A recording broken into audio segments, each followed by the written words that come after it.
Shalom, puji Tuhan. Hari ini minggu kedua dan kita bicara keluarga.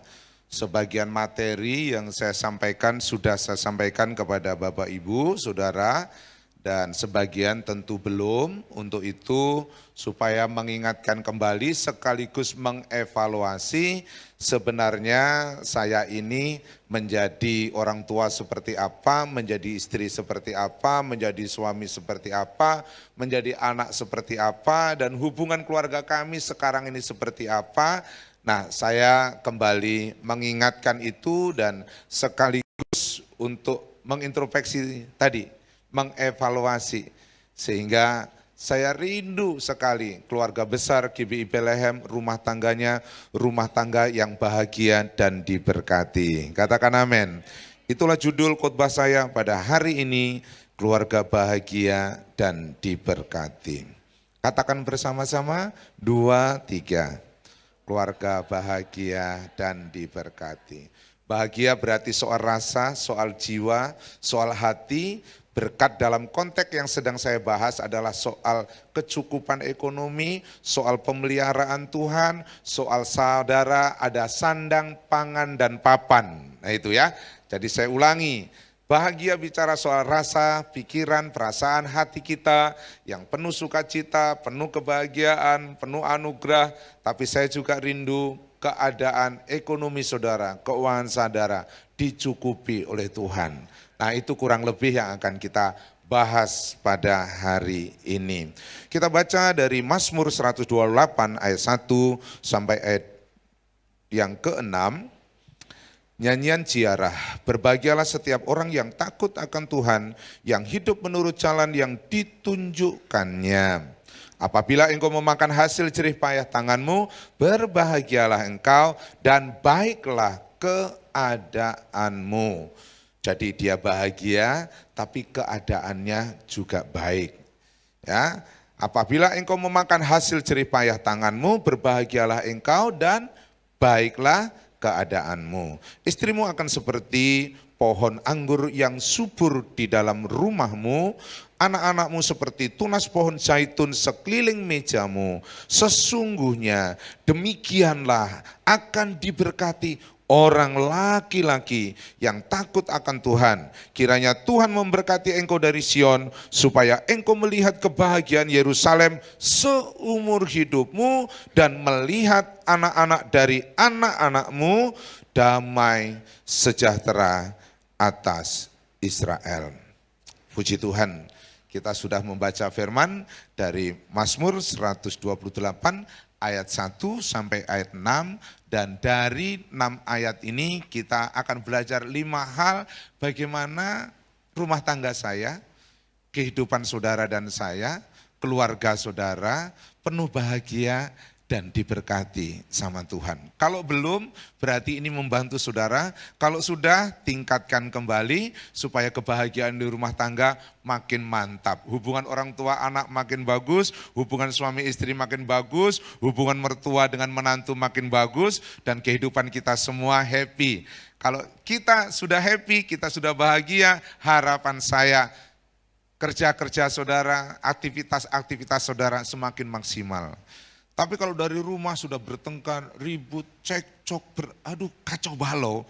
Biasanya saudara keluar rumah untuk cari pekerjaan atau sedang bekerja. Pasti saya yakin enggak semaksimal kalau hidupmu dari rumah sudah penuh bahagia dan penuh damai. Katakan amin. Nah, hal yang pertama yang kapan itu sudah saya sampaikan dan sebagian saya tingkatkan pemahamannya, yaitu tentang takut akan Tuhan. Jadi kalau mau bahagia, hanya Tuhan sumber bahagianya. Jangan pergi ke karaoke. Karaoke itu hanya sementara, boleh sesekali, rame-rame penata layan situ ya, selesai rapat ke karaoke yuk. Ayo di mana? Di lapangan itu depan gitu ya, bawa speaker sendiri gitu ya, terus sambil joget-joget ya boleh juga ya gitu ya. Dulu pada waktu 17 Agustus kan kita ada yang karaoke loh, bawa speaker di lapangan, betul ya, ingat gak 17 Agustus pas ada di pas, oh nyanyi-nyanyi boleh juga, ya gak ada masalah. Tapi saya kasih tahu, bahagia yang sesungguhnya, berkat yang sesungguhnya itu sumbernya dari Tuhan. Untuk itu Alkitab katakan berbahagialah setiap orang yang takut akan Tuhan. Saudara perlu takut akan Tuhan. Bahasa sederhananya diterjemahkan tekun beribadah. Jadi orang yang takut Tuhan tekun beribadah. Katakan tekun beribadah. Kasih salam dulu satu dengan yang lain, tekun beribadah. Nah itu.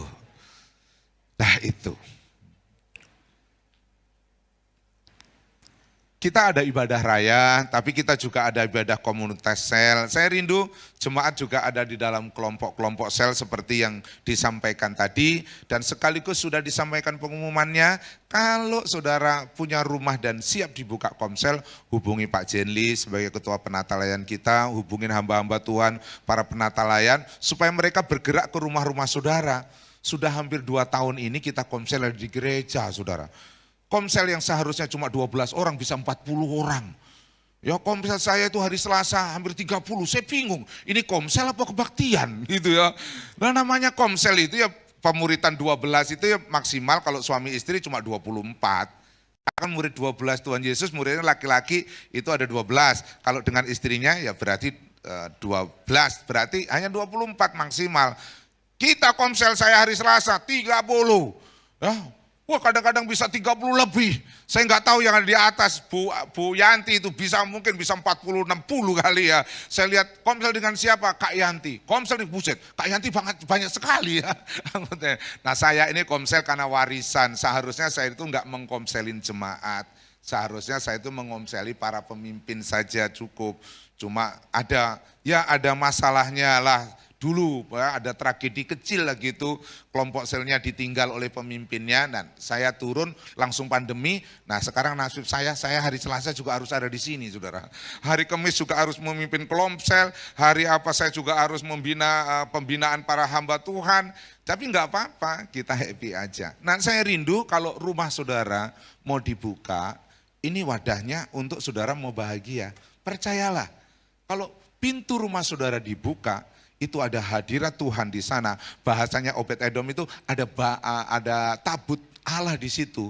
3 bulan tabut Allah di situ. Itu keluarga itu diberkati Tuhan. Saya rindu kalau rumah saudara dibuka komsel, rumah saudara diberkati Tuhan gitu. Tepuk tangan buat saudara-saudara. Mesbah keluarga dan disiplin rohani tingkatkan. Hari-hari ini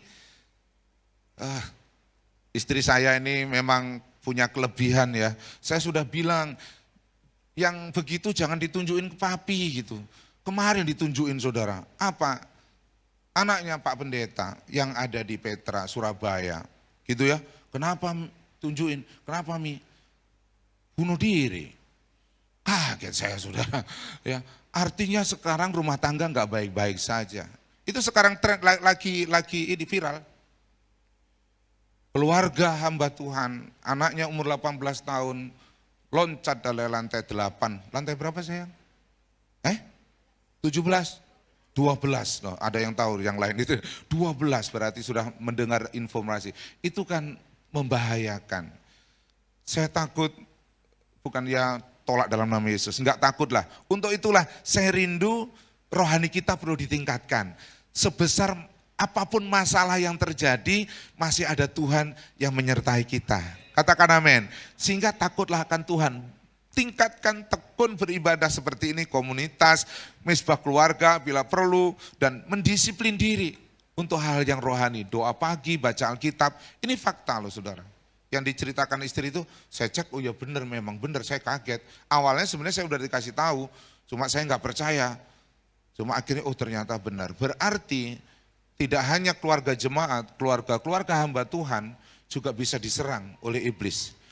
Kekuatan kita hanya Tuhan. Katakan amin. Yang kedua, mentaati firman. Ayat yang ke-1 bagian yang terakhir, yang hidup menurut jalan yang ditunjukkannya. Jadi kalau kita hidup menurut jalan yang ditunjukkan, saya cuma satu kata sebenarnya. Jangan ada KDRT, maksudnya itu saling bertumbuh dalam kasih Kristus. Suami tolong please cintai istrimu apa adanya, daripada waktu engkau bertemu masih langsing, sekarang sudah langsung, nggak apa-apa. Pokoknya dulu pada waktu kita pacaran, ketemu kan calon istri kita itu kan langsing gitu ya. Sekarang langsung kayak botol, ya udah nggak apa-apa, nggak apa-apa juga. Pokoknya nggak boleh, karena ini bahaya loh saudara.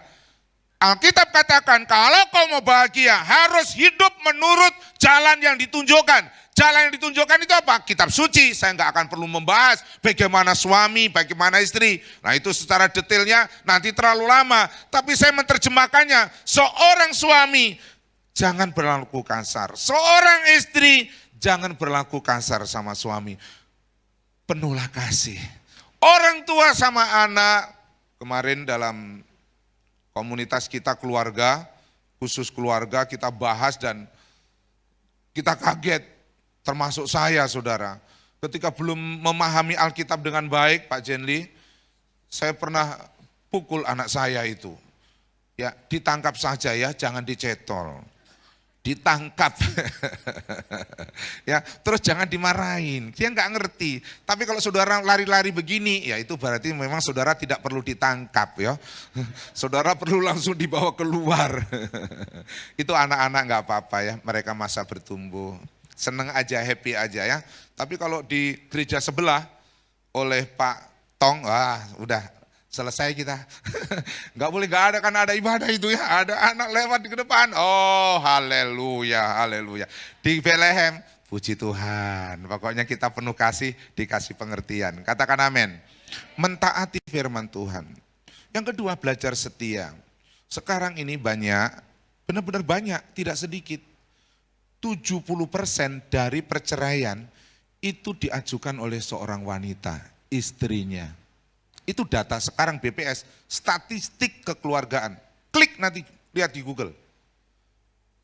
Rupa-rupanya, tolong ya para suami baik-baik sama istri ya.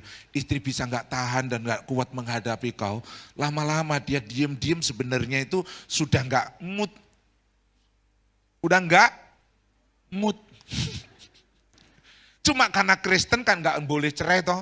Maka dia terpaksa hanya melayani, maka hanya terpaksa dia melakukan, cuma terpaksa, jangan, itu bahaya. Lebih baik benar-benar kasih ilahi kita terapkan, yang sudah saya ajarkan agape beberapa bulan yang lalu, biar itu kita praktekkan sampai menjadi kasih yang bertumbuh dalam hidup kita, sehingga rumah tangga kita keren, katakan amin. Sehingga kata setia itu ya dari muda masih menikah, pasangan muda kita berpelukan, sudah tua tidak hanya berpelukan ya, jidatnya ketemu jidat. Nah gitu saudara, kita sampai keren gitu ya, makin melekat pikirannya udah menyatu gitu saudara. Perlu sampai seperti itu. Dan yang penting, belajar kudus. Suami tolong please belajar kudus, istri, anak-anak belajar kudus. Medsos kita ini sudah amburadul. Saya keluar dari mimbar sedikit ya, saya mau cerita jorok. Saya dengan istri lagi ngajari anak saya yang ketiga, yang bontot itu ya, yang bungsu berarti, belajar tentang matematika, suruh menanya. Nah kita nanya dong, menurut ini saya nggak tahu, matematika nggak terlalu banyak. Dan apa yang terjadi ketika saya klik dengan istri kita lagi ngajarin, muncul suami istri lagi cium-ciuman. Padahal pertanyaannya bukan itu. Ini fakta. Kaget saya, langsung sayang, udah nggak usah tanya-tanya gitu, udah cari rumus kayak cari apa yang di mana. Ternyata medsos kita itu udah mengerikan. Kita belajar sekarang menjaga mata, menjaga telinga, menjaga pikiran, menjaga hati untuk tetap kudus. Itu artinya hidup menurut jalan yang ditunjukkan Tuhan. Nanti kita pasti bahagia. Percaya saya, nanti pasti ada jalannya ketika kita membutuhkan sesuatu dari Tuhan. Yang ketiga, kita mau penyerahan anak ya, belajar tanggung jawab. Nah, ketika Tuhan sudah ditemukan, yang kedua kau harus menemukan duit, uang. Jadi Tuhan itu begitu penting, satu-satunya yang harus hadir dalam hidupmu, tapi ternyata kehidupan sehari-hari kita itu membutuhkan alat transaksi namanya duit.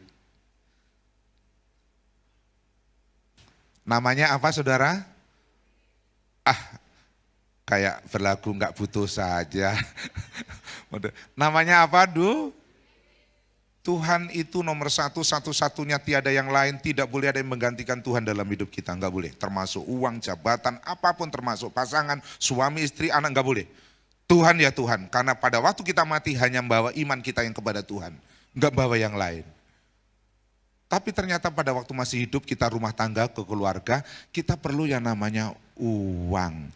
Maka Alkitab memberikan petunjuk supaya kebahagiaan itu ada, masing-masing punya tanggung jawab. Tanggung jawabnya apa kalau suami kerja keras? Alkitab berkata, memakan hasil jerih payah tanganmu. Ada jerih payah tangan. Itu yang baru kita makan. Artinya gini, minta maaf, jangan korupsi, jangan bohongin orang.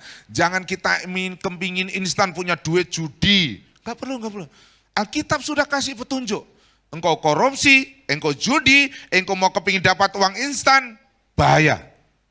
Tapi kalau engkau bekerja keras dengan tanganmu, percayalah engkau akan bahagia dan diberkati. Kita tepuk tangan buat Tuhan. Walaupun mungkin hasilnya enggak seberapa, bekerjalah dengan keras. Istri sebagai apa? Penolong, tanggung jawabnya.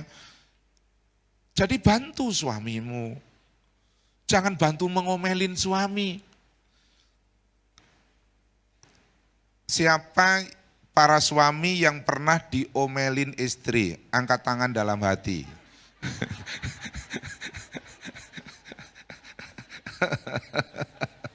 Jangan, gak boleh begitu. Karena Alkitab supaya engkau berbahagia, itu loh, Alkitab itu bagus banget ya. Supaya engkau bahagia dan baik keadaan kita, keadaan ekonomi, keadaan kesehatan mental, keadaan hati. Jadi uang itu mempengaruhi pikiran kita juga, tapi bukan satu-satunya. Tapi uang juga mempengaruhi kesehatan kita, mempengaruhi juga. Sebab kalau saudara nggak ada uang, stres terus, langsung lambungnya bilang nih, mah, gitu saudara. Kalau yang bilang itu papanya, suaminya, mamanya bisa jawab. Nah kalau mamanya yang bilang mama, nah ini mama yang mana ini? Jadi jangan saudara, itu bahaya. Maka seorang istri harus benar-benar menolong, membantu suaminya ketika dalam keadaan yang mungkin kurang baik. Kita jangan banyak menuntut, tapi justru menolong. Para istri katakan amin. Anak-anak tanggung jawabmu apa? Belajar, kalau masih sekolah. Belajar aja.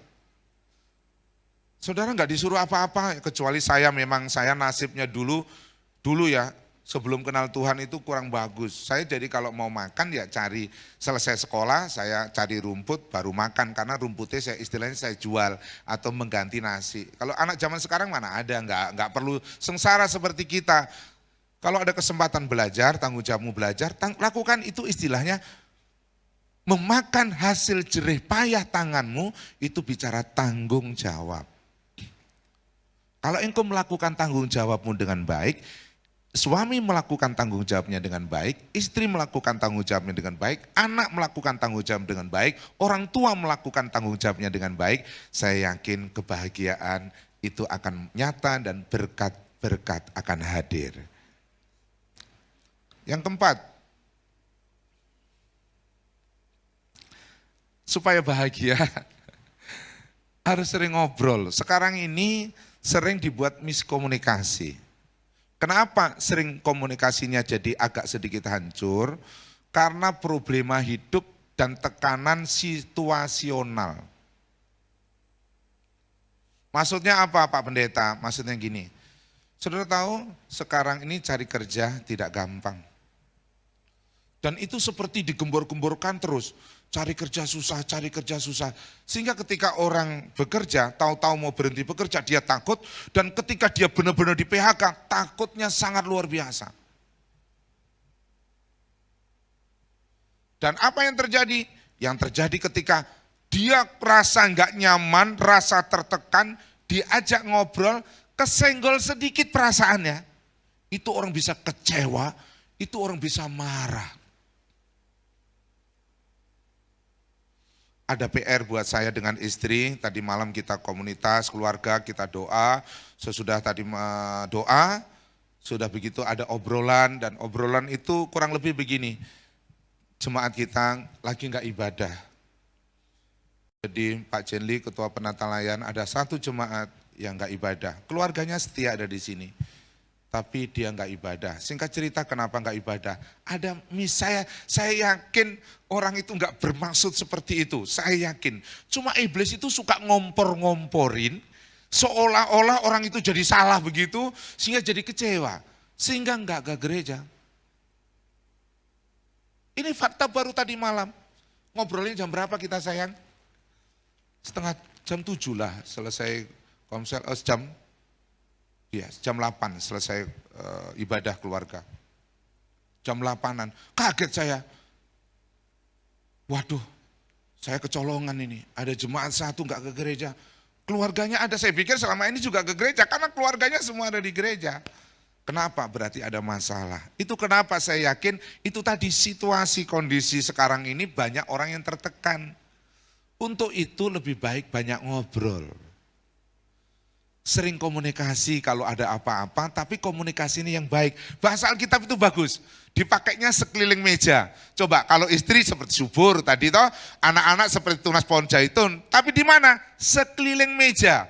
Itu saya menggambarkan adalah di ruang makan, lagi ngobrol, sudah itu lagi enak-enak, terus lagi cerita. Nah itu dikembangkan hal-hal yang baik. Itulah makanya kalau keluarga, minimal lah, ini saya ya, ini sudah saya lakukan dengan istri saya.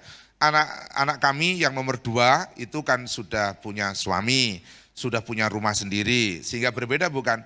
Tapi kami itu selalu berusaha minimal seminggu sekali kayak, seminggu 2 kali kayak, mereka itu kami undang makan untuk ke rumah kami. Walaupun terkadang makanannya memang jos, mantep, luar biasa. Apa itu?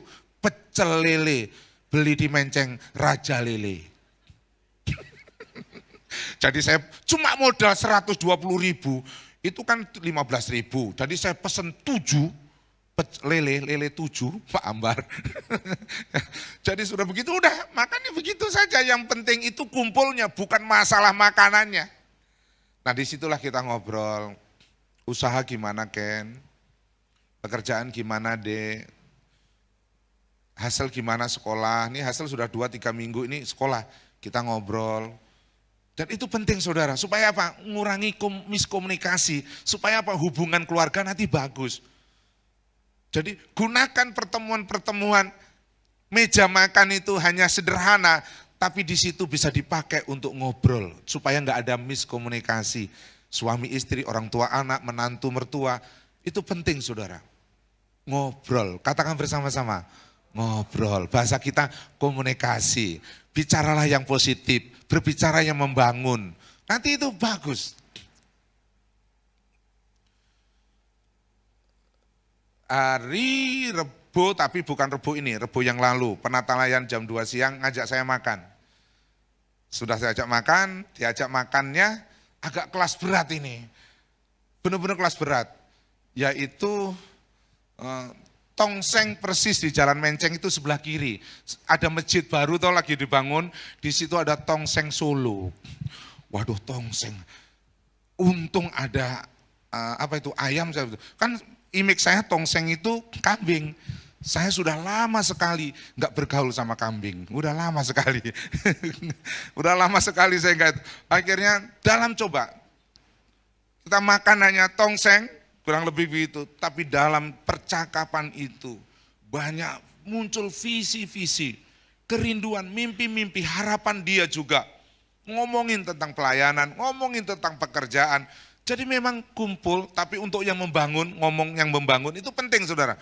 Tapi yang nggak bangun jangan, itu nggak dia sarankan Alkitab. Nanti istrinya bukan subur, jadi kurus. Anaknya nggak berjadi bertunas, nggak ada harapan. Bertunas itu seperti pohon ditancap, tumbuh tunas berarti ada harapan. Seperti pohon singkong nih, dipotong toh, terus ditancap ya, nanam singkong, nanam pohon singkong. Setelah itu ketika dari pohonnya itu ada tunas, itu berarti ada harapan hidup. Kita ngomong yang positif, bicara yang baik, jangan menyerang. Lagi makan ngomong yang berat nggak usah, tapi yang ringan-ringan tapi yang membangun. Itu bagus, keren. Yang terakhir, kalau ini agak berat sedikit, tapi saya mau ini memang wajib. Walaupun yang mendengar adalah ada wanita, tapi tolong wanita bantu para pria, atau kalau sudah pria itu suami, tolong bantu suamimu. Kembalikan dia kepada jati dirinya sebagai payung rohani di rumahmu. Sampai diulang lagi, ngapain diulang lagi ayat 4 seperti itu? Kita baca ayat 4. 1, 2, 3. Sesungguhnya, ayo kita baca. 2, 3. Sesungguhnya demikian laki-laki yang, tadi ayat 1 semua orang yang takut Tuhan. Sekarang khusus laki-laki. Ketika sudah bicara tentang istri, ketika sudah bicara tentang anak, ketika sudah bicara tentang dirinya dalam hubungan, sekarang khusus laki-laki. Saya baru ingat, kenapa laki-laki, kenapa enggak perempuan, kenapa enggak istri? Suruh takut Tuhan. Kalau takut Tuhan seharusnya semua, bukan? Ternyata maksudnya enggak begitu. Ternyata suami pria itu adalah bahasa kita yang dipercaya Tuhan untuk memegang payung otoritas rohani di dalam keluarga. Maka tolong bapak-bapak, pengetahuan firman-Nya harus ditambah. Katakan amin. Keseluruhan para pria walaupun belum menikah, dari sekarang harus mulai membaca kitab suci dengan baik. Sebab kalau kita enggak punya pengalaman dan pembelajaran kitab suci dengan baik, saudara enggak bisa mengerti yang disebut takut akan Tuhan, itu enggak ngerti. Karena pengertian takut akan Tuhan itu akan semakin kita pahami ketika kita tekun membaca kitab suci. Otoritas rohani itu ada pada laki-laki. Dia diberikan payung oleh Tuhan supaya menudungi keluarganya karena dia adalah kepala. Karena dia kepala, dia dikasih otoritas sama Tuhan, maka harus dipastikan bahwa dia punya tudung rohaninya baik. Kalau tidak bocor semua, iblis hancurkan kita, iblis hajar keluarga kita. Kita aja sudah nggak mampu kadang-kadang hidup ini, apalagi sudah dengan masalah ini, dengan masalah ini. Untuk itu para pria, ingat ini ayat. Diberkatilah laki-laki, berbahagialah laki-laki, diurapilah laki-laki yang takut akan Tuhan, yang benar-benar hidup menurut firman, yang benar-benar memahami firman dengan baik. Tapi tidak begitu juga peka terhadap suara Roh Kudus. Belajar para pria dari sekarang. Jangan nuruti keinginan kita saja. Contohnya kita mau bisnis, benar enggak Tuhan? Minta kepekaan, Roh Kudus ada di dalam diri kita kok. Katakan amin. Semua orang percaya ada Roh Kudus. Peka, itu penting sekali. Kalau tidak sekali kita salah jalan, waduh, itu akibatnya berat, bukan berarti enggak bisa pulih, bukan berarti kita enggak bisa berputar balik kembali. Tapi kalau sudah salah saudara, itu berat sekali. Berat sekali. Andalkan Tuhan. Pokoknya dari sekarang pria, apa-apa ingat Tuhan. Udah dia kekuatan kita. Tanpa Tuhan kita nggak mampu dan nggak bisa apa-apa yang sebenarnya. Katakan amin. Kalau toh seandainya bisa itu juga bukan karena kita. Tetap karena ada Tuhan yang menyertai kita. Kesimpulannya, nah itu dia. Keren kan? Coba itu. Ini foto hari Sabtu kemarin. Sabtu kemarin ada gathering kecil-kecilan gitu, sudah begitu saya diajak.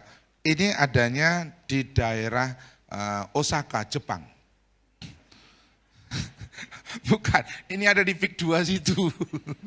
Jadi deket di Pik 2 ini, di Pik 2 situ ada tempat buat untuk ngobrol, untuk apa, dan kita gathering gitu. Nah, akhirnya sayang kita fotolah dulu itu bagus ya gitu.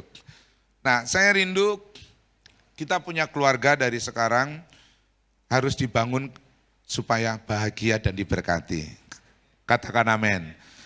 Bagaimana caranya? Takut Tuhan, mentaati firman, bertanggung jawab, sering ngobrol, laki-laki khususnya harus menjadi payung rohani bagi keluarganya. Ayo kita baca kesimpulan sudah terakhir. 1, 2, 3.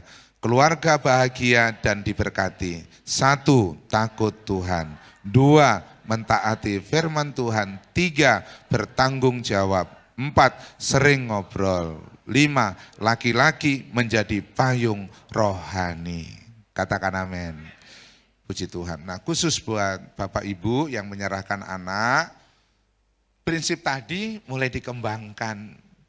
Nanti saya sudah nggak takut, saudara, bagaimana menjadi orang tua, bahasa edukasinya itu adalah parenting gitu ya. Bagaimana mendidik anak, saya sudah nggak menjadi takut. Karena apa? Karena kalau saudara sudah ngerti prinsip-prinsip tadi, saudara akan mengerti dengan sendirinya bagaimana mendidik anak, mendewasakan anak. Karena ngerti firman. Tapi kalau nggak ngerti firman, saudara nggak ngerti firman, kita mau ngajar apa? Akhirnya ngajarnya menurut kita, kalau dulu saudara pernah digebukin sama ayahmu, kau juga gebukin anak kita. Kalau saudara pernah diomelin oleh orang tua kita juga ngomelin tuh anak kita. Kenapa? Ilmu kita dari ayahnya seperti itu. Dari leluhur kita seperti itu. Padahal sekarang tidak. Kita harus hidup menurut kata Alkitab apa, itu yang kita ajarkan sama mereka. Katakan amin.